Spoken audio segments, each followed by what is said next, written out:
தெய்வத்தை என்ன செய்யக்கூடாது, ஒரு நாளும் என்ன செய்யக்கூடாது, சடையக்கூடாது. தெய்வத்தை சடைஞ்சு ஒண்ணுமே ஆகக்கூடாது கிடையாது. தெய்வத்தை சடையக்கூடாது. தெய்வத்துடைய சமூகத்தை சோதனையான நேரங்கள்ல, நம்மளுக்கு பிரச்சனை இருக்கக்கூடிய நேரங்கள்ல அதிகமா இறைவனை தேடணும். அதிகமா என்ன செய்யணும், இறைவனை தேடணும். சத்தியம்.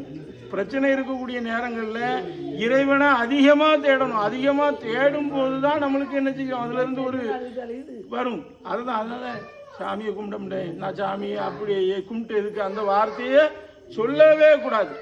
சொல்லவே கூடாது. அதுக்குள்ள வழியை நிச்சயமா இறைவன் தருவான். நம்மளுக்கு உள்ள நம்முடைய பாடுகள், நம்ம படக்கூடிய கஷ்டம், நம்ம படக்கூடிய அவமானம், நம்ம படக்கூடிய நிந்தை எல்லாமே இறைவனுக்கு தெரியும். எல்லாமே இறைவனுக்கு தெரியும். அதனால இறைவன் நிச்சயமா அதுக்கு ஒரு பதிலை வச்சிருப்பான். இறைவனு சோதனை நிறைய பேருடைய வாழ்க்கை பின்னோக்கி போறதுக்கு காரணம் என்னன்னா, தனக்கு வரக்கூடியதான பிரச்சனையான காலங்கள்ல இறைவனை மறந்துடுவாங்க.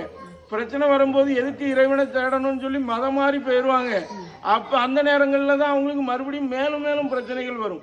அந்த நேரத்துல இறைவனை நம்ம அதிகமா தேட, இறைவனை அதிகமா நாடும் போது நமக்கு வரக்கூடியதான பிரச்சனைகளை மலை போல வரக்கூடியதை பனி போல இறைவன் என்ன செஞ்சிருவான், மாற்றி விட்டுருவான்.